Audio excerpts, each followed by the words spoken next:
What's going on, everybody? It's RoarYG here, coming at you with a brand new video. So, of course, it's a new month, so that means we're getting a new tier list for the channel. You know, as per usual, of course, because I can't think up of original content to get me free views like this, so off we go. But jokes aside, April was a pretty eventful month. We actually did get the Alba's Strike structure deck, of course, which sort of shifted the format not only to a more fusion-based thing with the branded engine being in a lot of different things, but we also just sort of shifted the format a lot because we finally started to understand how to hit some of the top decks and how to play against some of the top decks.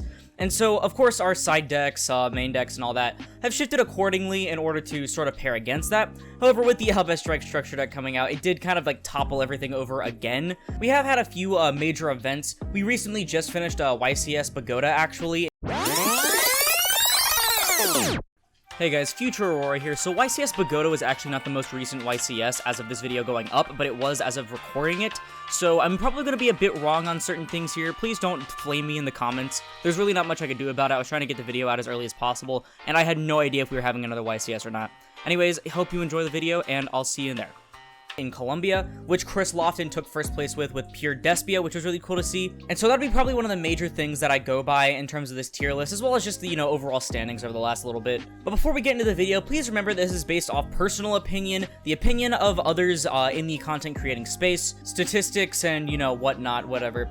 And so with that in mind, please don't be a dick in my comment section towards me, towards any other content creator, or towards anyone in the comments, because it's just completely unnecessary. Like, it's just a card game. But with that out of the way, let's go ahead and get into my competitive Yu-Gi-Oh! Tier list for the May 2022 format. So as you can probably tell, we have a lot less decks than we usually have, and that's because I decided I'm gonna cut a lot of the decks that kind of were meaningless to put in there in the first place because they never really shifted, and they never had any sort of, like, representation really outside of one, maybe two tops here and there. So you can see we probably have, like, maybe only 2/3 what we usually have because there's just such a big, like, disparity between the top decks and the lower tier decks. And so I only really kept the ones that are, like, at least remotely relevant so that I can list them accordingly instead of, you know, wasting time ranting about a deck that no one really cares about anymore. But with that out of the way, starting off, of course, we do have Dinosaur. Dinosaur is always a fan favorite on this channel. It's always one of the main reasons I start out with it, totally not because the file name is before everything else. But Dinosaur hasn't really been doing too crazy right now. It's been getting the occasional top, you know, just one here and there. Usually not even cracking top 32 though, because Misk, unfortunately, is still at 1. Banless season coming soon, guys. Banless season coming soon. Misk to 3. Dino will reign supreme again. But no, jokes aside, Dinosaur just really isn't in that great of a spot right now, because going first, it's just really underwhelming compared to a lot of other decks you can play, and you end up breaking a lot trying to play the scrap engine and things like that, which I try to circumvent by playing a more going second build, which I found a bit more success with, honestly. But with Misk still being at 1, you have to have a board breaker set up, otherwise you're just gonna die to all their negates even with a board wipe. Or even if you do have a board breaker, well, congratulations, you just got Ash Blossomed and your entire combo fell through. Have fun. Plus, a lot of the current meta decks have a lot of follow-up, especially due to the Adventurer engine, which things like Tyranno like to punish decks with no follow-up, but things that do have follow-up tend to eat this deck alive. And so unfortunately, Dinosaur is still towards the top of the Rogue category because it's just not in a great spot, and hopefully we can see it go back up to tier 2 or maybe even tier 1.5 in the future. Next up, we have Invoked, specifically more Dogmatica Invoked Shaddoll, and now Dogmatica Invoked Branded Shaddoll.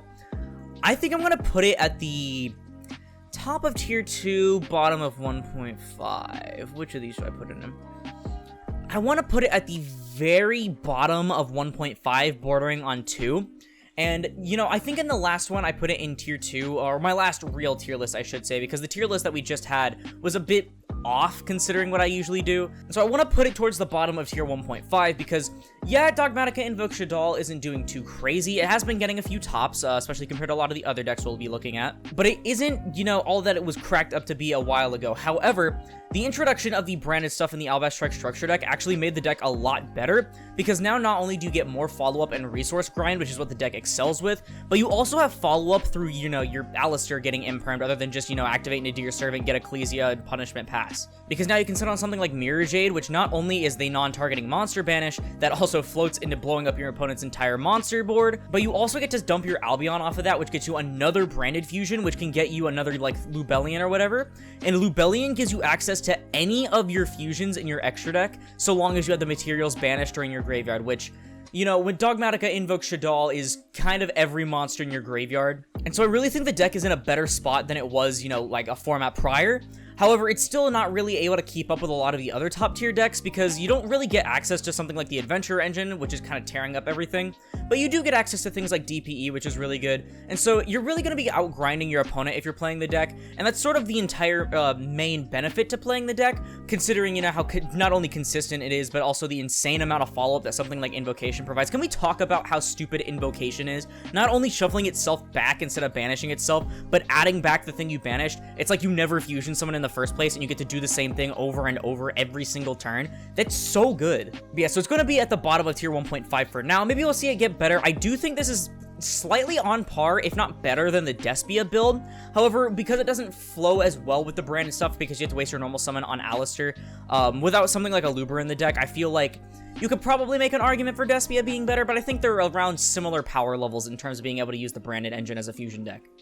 Speaking of Despia, though, we do have Despia, and I'm going to put this as our first tier 1 deck. I know I put it as tier 2 in my last video, but hear me out on this one. So I'm going to be putting Despia in tier 1, sort of towards the bottom of tier 1, because yeah, it did take up, you know, about a third of top 8 at YCS Pagoda, and it did end up winning the event. However, we do have to consider the fact that people still aren't too prepared for the deck. They don't really know all how to hit all of the different functions and engines in the deck, because you can play a lot of different engines. You can play Adventure, of course you're playing the Despia, you're going to be playing, you know, like the Edgem Chain package and everything like that. I've seen some trying to put the Shaddoll engine in there. You're going to be dealing with all of these different engines, and so you have to find your ways to hit around them, and it's going to take more than just activating Ghost Spell, of course, especially because you can get the power card that is branded in red to summon Guardian Chimera on the opponent's turn. So not only do you have your Mirror Jade for a non-targeting banish, you're also getting minimum 2 pops most of the time. Plus a draw, which can not only get you another hand trap, but also actually get you follow-up, which the deck is actually very good in terms of grinding, because yeah, I didn't even know that Tragedy allowed you to banish from grave to recycle stuff. That's kind of cracked. So I will be putting it in tier 1, of course, due to the sheer amount of success that it is seeing. However, I'm not going to say that it might stay in tier 1 for too long. I do think the deck is good, don't get me wrong. I just don't think it's going to be like broken, high tier 1 category stuff, because at the end of the day, it loses to D barrier, especially considering Brand of Fusion makes your entire extra deck have to be fusions, so you're not going to be in a great spot if you end up running into that. People are actually playing non-fusion area, which I find really funny. So the deck does have a lot of different weaknesses and choke points. People just need to slowly figure that out a little bit more before this deck can drop down. But for now, I will be putting it in the tier 1 slot as our first tier 1 deck. So the next 2 decks are a little bit of a preemptive sort of thing, because we are getting Dimension Force this month, which I think is going to completely take the format by storm. Not only are we getting a lot of new legacy support cards and archetypes, but this is also the most likely month we're getting a brand new ban list, which finally it's about time. And so I think we could technically just have a complete format refresh, which I think could be really cool. And so the first thing I want to talk about is Predaplant with the new support, and this is going to be our very first tier 2 deck. Predaplant with the new support is really, really cool. Not only can it still take advantage of things like DPE and the branded package like a lot of the other current Fusion good stuff engines are, which there's a lot of good Fusion decks right now, which rejoice Fusion players, but it also gets native access to things like Super Poly and Fusion Destiny without needing to even make Verte, which is pretty ironic considering that Verte is their boss monster and they almost never make it, because you're going to be locked into fusions off of something like Predaplanting. And so what you're going to do is you're just going to summon Darlingtonia Cobra and add the Fusion Destiny anyway. Typical end boards going first usually end up being either Predaprime Fusion or Super Poly, which are functionally the same thing. Both of the Pendulum Scales, which are really, really strong, being able to spread Predator counters and Fusion Summon, and add back the thing that spreads the Predator counters all in one go. Also, treating themselves as on the field is really fire. But you also maybe get a Verte on board, and then you also, of course, get Predaplant Dragostapelia, which not only can place Predator counters itself, but keep in mind, works on everything that has a Predator counter in order to skill drain it. And so if you use the Triantis that you used from Scale to Fusion Summon, well, now all your opponent's monsters essentially are going to have Predator counters, meaning they're all going to be skill drained. On top of that, the Super Poly or Predaprime Fusion is not only going to use your stuff, but potentially even your opponent's stuff to go into Predaplant Trifavertum, which is an extra deck summon negate that can get up to around 9k in a good board. Having native access to Super Poly is just so absolutely powerful. You can search it with like half of your deck, or at least a version of it, which can potentially shut off certain decks, because keep in mind, Super Poly just ignores things like targeting and destruction protection, and the opponent can't respond to it. So say they have a DPE, like coming back during their standby or during your standby, just flip the Super Poly, and there's nothing they can do about it. I don't think it's the best deck, of course. I'm going to keep it in the tier 2 category because not only have we not seen confirmed event results, it does have a little bit of a consistency problem when it comes to like drawing stuff like the Cobra, as well as certain hand traps can make the deck crumble. However, I do think it's a really good, balanced, sort of mid-range fusion deck that can take advantage of the format depending on what's all popular, and with Despia being super popular right now, I think it's not shy to say that Predaplant can be really good this format. Next up, we have another deck that's going to be basically debuting in Dimension Force, and that's going to be Dinomorphia with their new support. And I want to put this probably just under Predaplant, just for this certain format at least, because I think Dinomorphia is actually a very strong control deck. So yes, you're going to be having your life points a lot, and I mean like a lot. Everything in the archetype, in terms of their traps and their fusion monsters, except for one, end up having your life points in order to use their effects. And as of now, it's sort of an okay, maybe roguish trap deck that's basically just Kentragina control, which is the really big one that copies their trap cards. But Dimension Force is giving us Dinomorphia Rexsturm, which is really stupid good. It's basically a better skill drain, saying that your opponent can't activate the effects of monsters on the field with attack less than, or I'm sorry, greater than or equal to your life points. And considering how many times you're going to be having your life points, you're kind of going to shut down almost every monster in the game. Especially because he also has his own effect to have your life points again in order to make all of your opponent's monsters attack equal to your life points, which keep in mind could be anywhere from 6 to 1600. Will make sure that your life points are going to be at a perfect level for your opponent to never be able to use things on field. Even if they do manage to out him, on death, he revives level 6 or lower Dinomorphias, which could include your fusion monsters, which is really funny. They also have native ways to revive him in the form of Dinomorphia Alert, which is really strong. So you basically are almost never going to lose your Rexsturm unless it gets banished or shuffled back. And so I think Dinomorphia can be really strong. Unfortunately, though, it is a very big glass cannon. Of course, you do have to have your life points for a lot of things, and while they do have certain ways to protect themselves by banishing the things from grave, you're not always going to have those things in grave, and then also, you know, they can just prevent you from using them entirely, and you're just in a really bad spot when they normal summon anything that with like 1800 or more attack and just punch your stuff. I think it's definitely going to be a deck that can sneak wins under people's noses with the power that is Rexsturm as a floodgate, but it definitely requires a skilled pilot and a very good build. I think I still haven't found a good build for mine yet. I do really want to play the deck. I actually I'll have the entire thing built outside of the new support coming out in Dimension Force, but I do think my build needs a little bit of work because I wasn't seeing too much success with it, but I do think that Dinomorphia can be a really strong deck, especially on its own. I don't want to see people splashing in OV and stuff like that. I like to see this deck on its own because I think that's the best way you can actually play the deck. But yeah, I'm going to be putting Dinomorphia as my second tier 2 deck for all of those reasons, and I really can't wait to see what the deck does in our current format. So next up we have Adignister. So Adignister is still seeing random little tops here and there at things like regionals, but I still don't think the deck is in too great of a spot.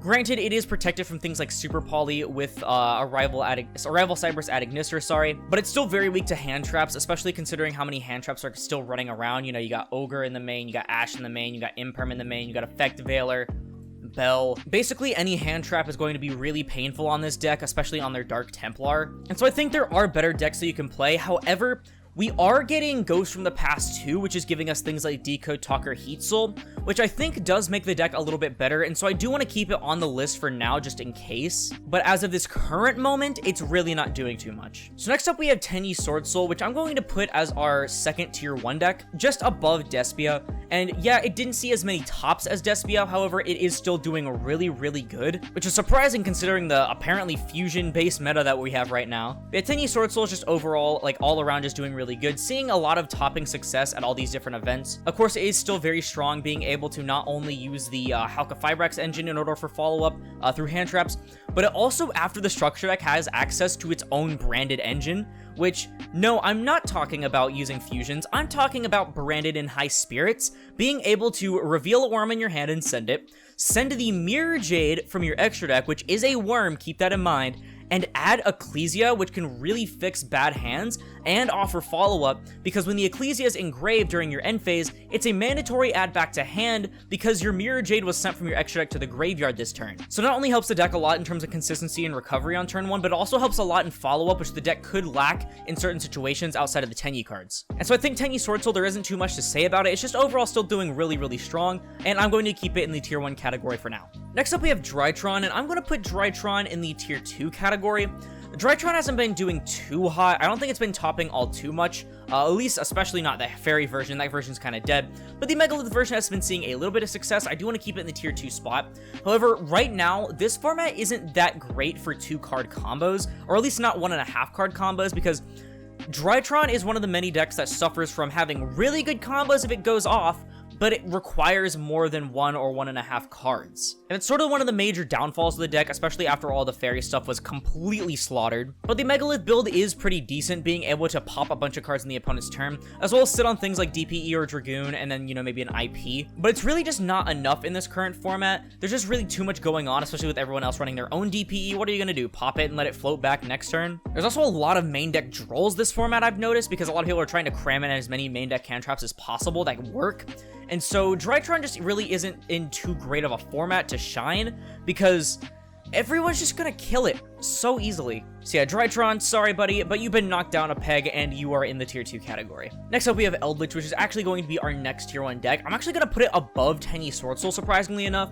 Eldritch is doing really, really good, not only doing all that stuff with YCS Charlotte, of course, that we covered, but also being able to take up 2 out of the 8 top slots, just under Despia at YCS Pagoda. I'm terribly sorry if I'm pronouncing that wrong, by the way. I'm, like, actually brain dead, so please be patient with me. But Eldritch is just all around doing super good, being able to not only play itself pure with things like Skill Drain and, like, beating down with Heavenly Prison and with Eldritch himself, but you're also able to just splash in, you know, the Cyberse engine for a free 1-card DPE Scythe Lock, or the Adventure engine, or the Magician Souls engine, or really any sort of current good stuff engine right now, DPE, you know. So no matter what kind of player you are, really, you're gonna find a version that can probably fit you and do really well in a tournament. There's some pretty good disruptions in the form of Haquero and Conquistador being able to banish things from grave and pop stuff on the field respectively, but most trap decks wouldn't be able to succeed by just going off of cards like that, except for Eldritch, because Eldritch has the follow-up potential and of the stuff engraved, which is one of the problems many trap decks have. You know, they have some really powerful trap cards, don't get me wrong, but then they don't have any sort of follow-up, especially for the immediate next turn,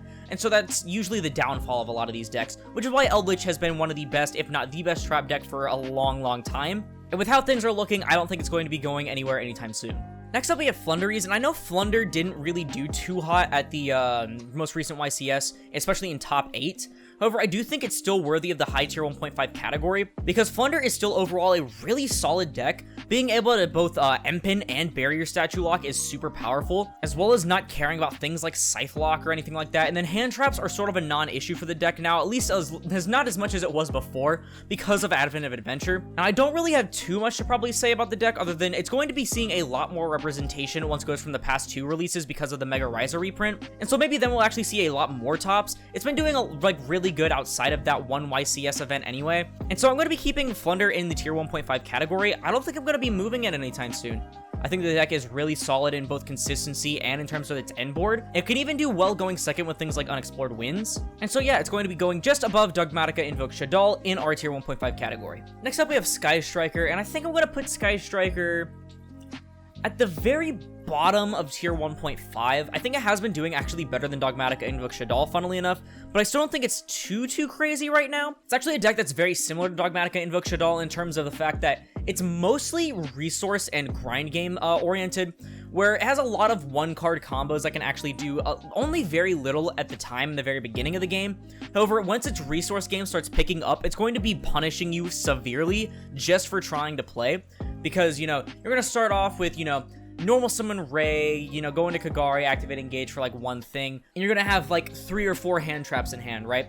Well, as long as you can stall for a couple of turns, your deck's going to be kicking up and turning its gears faster and faster until your opponent basically can't keep up with the little resources they have left unless they're playing a deck similar to it, and you basically just start poking and chipping at them away with things like Hayate and Kagari from there, especially because you do have access to things like Mystic Mine natively, which is really scary, especially because they can just sit on a Hayate and just keep poking and poking and poking. Of course, they also have access to DPE, which is the preferred build for a lot of different players, because DPE is not only just really good card in general, but it also outs itself from the field, so you don't really have to worry about it not being in your extra monster zone in order for you to use your stuff. So yeah, I'm going to be putting Sky Striker at the bottom of the tier 1.5 category. I think it's been doing some pretty decent stuff in regionals, and maybe a little bit here and there on YCSs, but I don't think it's doing too crazy as opposed to something like Flunderies overall. I just realized my recording was a bit weird, sorry about that. The stuff at the bottom was supposed to be disappearing. I don't know, OBS is just kind of freaking out. Next up, we do have Tri-Brigade variants, and Ah, man, Tri-Brigade, Tri-Brigade, Tri-Brigade. I'm going to be putting it at the top of tier 2 because I think it's still doing okay at regionals, snagging a top spot here and there. But Tri-Brigade overall has been completely dead since the advent of the ban list that killed Lyrilusks, which is really shocking how fast and how easy it was to kill the Tri-Brigade deck as a whole, because people were crying out from the top of the hills, "Limit Fractal! Limit Shurig!" And all it took was some hits to Zudi Heck and Lyrilusk, and the deck is completely dead. I still think it's fine overall. I still play Bird Up actually as my main deck IRL. I think the deck is still super powerful, being able to avoid a lot of hand traps with certain hands, and the follow-up Zeus is really, really strong. When you compare it to some of the very top decks right now, and just the sheer amount of representation that it's lacking, I don't think it's going to be doing too crazy stuff anytime soon. However, we are getting the new Melfi stuff and Power of the Elements in a couple of months, I believe, which is going to be really good for the deck because I think Melfi Tri-Brigade will cement itself as the current best Tri-Brigade variant, and I think it'll be doing really good in terms of the top decks, especially if we do get a ban list that's really impactful. Next up is Virtual World, and Virtual World is always bouncing back and forth on these kind of lists, but I think I want to put it at the bottom of tier 1.5. I think Virtual World is overall fine right now, especially with the Adventure token package being able to be used in the deck. However, it's another deck that relies on 2 to even 3 card combos, which is very painful, especially considering how clunky the deck is overall, having to waste its normal summon on something just to reveal something and then get ashed and die. It's still some pretty funny stuff. You can do like a Scythe Lock using Beatrice and then the Dragon Lark Pyren or whatever it's called. But I do think it's probably one of the lesser good decks that you could play the Adventure package in, considering you can play it in just about anything else and see better success. But I don't think it's overall bad. I just think it's a bit underwhelming in the current moment, but I'm going to keep it in tier 1.5 because I am optimistic about the deck and its future, especially with 3 emergency teleport and with people combining it with things like Punk. And so we'll just have to see a little bit more of what it can do with all these different engines that people are labbing with it. But for now, it's going to stay in the tier 1.5 category. Next up, we have Prank Kids. I'm going to put Prank Kids above Tenyi Sword Soul, but below Eldritch actually in this tier list. I think Prank Kids is really, really good right now. I actually put it as the best deck in my top 5 meta deck list, being able to sit on DPE and adventure token stuff, all while having 1 card combos with your normal summon and resolving Engrave, ignoring things like skill drain. It's really strong. The sheer amount of consistency and flexibility and just power level and recovery and everything else that this deck has is really cementing it as probably the best deck of the format. I am keeping Eldritch just above it for now. I'll have to get a little bit more results in order to see, like, properly. But I do think Prank Kids is uncontested for tier 1. I don't really think that it has anything against it that could say otherwise. Konami, can we please just ban Meow Meow? I don't really care if it's the Adventure package that's the problem. This deck's just going to keep coming back with a vengeance, and I do not like it. Next up, we have Earth Machine. Next up, we have Phantom Knights. So I'm going to put Phantom Knights above Tri-Brigade in tier 2. It is seeing some tops at some certain events. The YCS, it actually at least got 1 top 32 slot. I don't know if it got any more, by the way. I'm sorry about that. It's really hard to find a pie chart, actually, considering it was in a different country. And they didn't even cover on the blog what kind of decks they were playing, which I found really stupid. But Phantom Knights overall is a fine deck, especially because Fogblade is still such a really good piece of interaction. But it's arguably the worst of the combo decks, like the really heavy, you know, Scythelock DPE combo decks that you can play that package in. When you can play your Adventure DPE Scythelock engine and really anything else. You could probably argue that it and Virtual World could swap places on this tier list, and I wouldn't really, like, debate you much on it, but I just think that Phantom Knight was a bit overhyped and is slowly starting to just fizzle out compared to a lot of the other decks, because people are realizing they can just take the money they would have spent on Phantom Knight and just spend it on something like Tenyi maybe, or Eldritch. So yeah, Phantom Knight is going to be in the tier 2 category for now. Next up, we have Dragon Link, and I'm going to put it at the top of tier 1.5. I do think that it is one of the better decks of the format. I think I did put it in my top 5 for my top 5 meta deck video, but I don't want to clog up the tier 1 spot too much. And also, the deck is really bad in terms of follow-up, even with the Adventure package. It is better with it, granted, but it still struggles a lot if it gets its board broken, especially because it does rely a lot on RNG sometimes with something like Chaos Ruler. And so I'm not going to give it the tier 1 status. However, I will acknowledge that it is a really good deck right now, because we were playing more hand traps compared to board breakers, other than, you know, maybe Droplet. And the deck can usually play through hand traps pretty well depending on its hand, especially things like Nib, because it just completely ignores Nib with something like Seals and with the Adventure package. And the end board can be really good with things like, you know, DPE, I believe Seals, you got the Red Dragon Archfiend, Baronet, of course, which can revive things like the Griffin Rider. And so I am going to be putting it in the top of tier 1.5. You could probably contest for the bottom of tier 1, but I am just going to keep it at 1.5 for, you know, aesthetics. And then finally, we have Salamangreat. I don't think Salamangrate's doing all too hot. I'm going to put it under Dinosaur. The deck is just kind of mid right now, and if you want to play a better Cybers deck, I'd recommend going with Marincess after Duels from the Deep, because Salad is still a bit too weak in terms of what it can do. Yes, it can play a lot of hand traps, but you can also just put all those hand traps in a deck like Sky Striker instead, and see a very similar playstyle, but better results overall, especially because you do get locked into Fire, and I believe some of the stuff even locks you into Cybers. And so even with something like Heat Soul coming out, I don't think the deck is going to be doing too crazy, and it's probably never going to live up to the hype that it had back in 2018, or 2019, I should say, I'm sorry, when it was undisputably the second best deck along with Sky Striker for a while there. So for now, I'm going to be keeping it in the Rogue category just under Dinosaur. But yeah, that's gonna have to do it for the tier list. I'll go ahead and let you guys bask in its glory a little bit here. I think this is overall fairly accurate. You can probably argue for some of the different things like, you know, Phantom Knights in Virtual World, Prank Kids, Eldritch. You can probably just take the ordering and the tiers with a grain of salt for some of them. But I think overall, in terms of the actual tier blocks, this is actually pretty accurate, especially given all of the competitive event results we've seen. But go ahead and tell me down in the comments below if you do agree.